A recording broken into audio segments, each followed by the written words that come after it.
iHeartRadio Broadway, driven by Mercedes-Benz.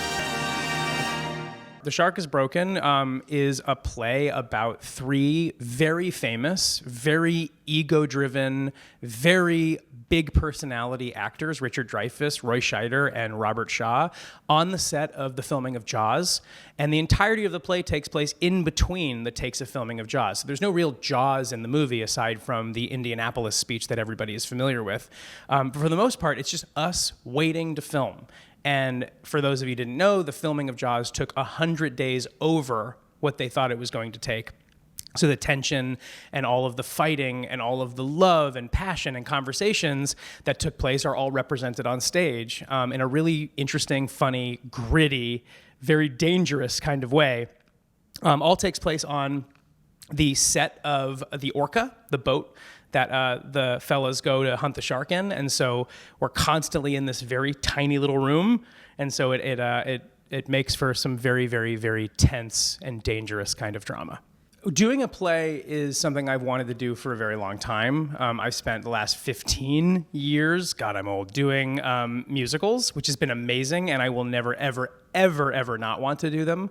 But my very first professional gig was a play, and it was in 2006, 2007. I did The History Boys by Alan Bennett, and I fell in love with doing plays and have missed doing plays for the last 15 years. So the best part about doing a play is that I'm doing one. I mean, I've always wanted to do them. And so I've been wonderfully stuck doing musicals.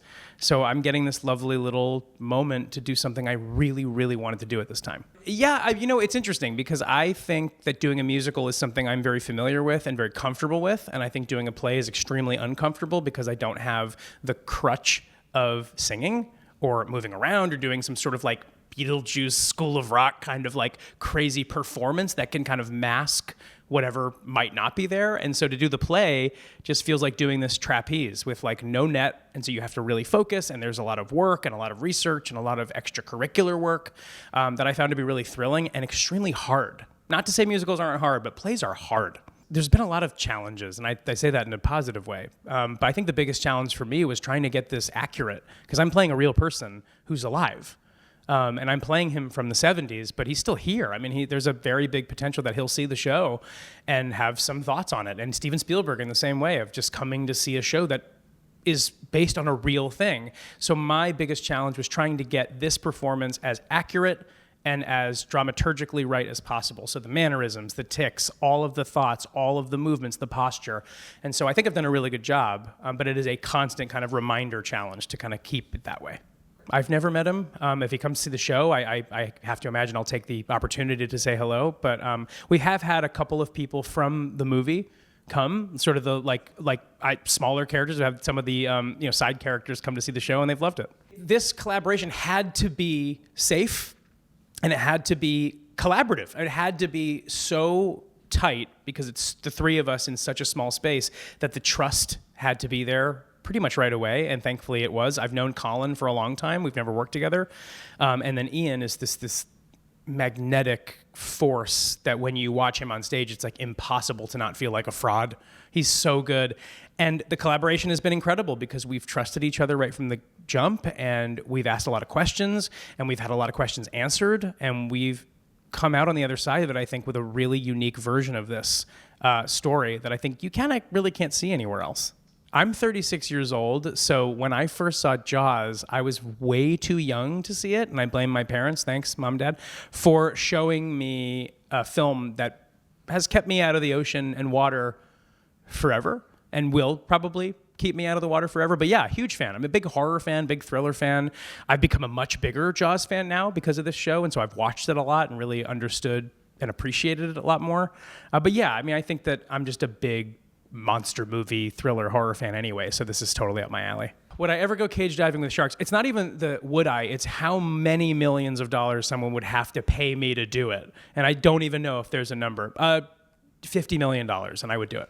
I think the most I would do would be on a kayak in a river that has already been cleared of all marine life.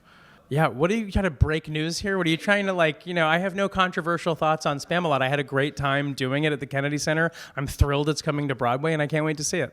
Oh, I see what you're trying to do here. We'll see. I don't know. Maybe I'm in it, maybe I'm not. I guess you'll have to, wait and find out. After this is all done for, which is already heartbreaking to think about because we just opened.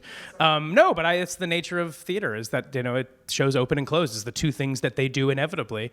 I have been trying to kind of pivot a little bit into the writing of it all. I've sold a couple shows to some studios that I'm working on, and once we get out of the sort of strike situation, trying to move those forward.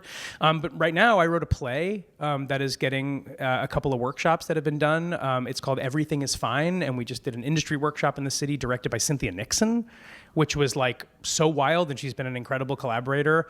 And it's a very dark, very, very dark drama about a very, very sensitive subject that I won't go into. But it is basically a play about identity that you don't give yourself, and if you're able to ever escape that. And so, yeah, I'm really excited to work on that, and I really hope to see it on stage like within the next year.